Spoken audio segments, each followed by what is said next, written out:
সন্ধ্যার মধ্যে দেশের ৬ অঞ্চলে ঘন্টায় ৬০ থেকে ৮০ কিলোমিটার বেগে অস্থায়ীভাবে ঝোড়ো হাওয়া বয়ে যেতে পারে। সেই সঙ্গে বৃষ্টি অথবা বজ্রসহ বৃষ্টি হতে পারে বলে জানিয়েছে আবহাওয়া অধিদপ্তর।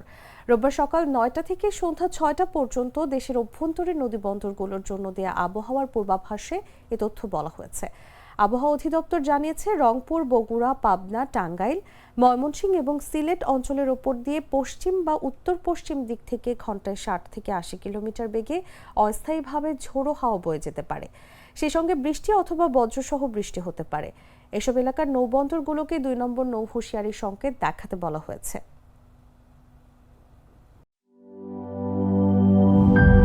গ্লিটারের টুইন লেমন ও অ্যান্টিব্যাকটেরিয়াল ফর্মুলা বাসনকে চকচকে জীবাণুমুক্ত করে আমাদের দেয় গ্লিটার গ্যারান্টি।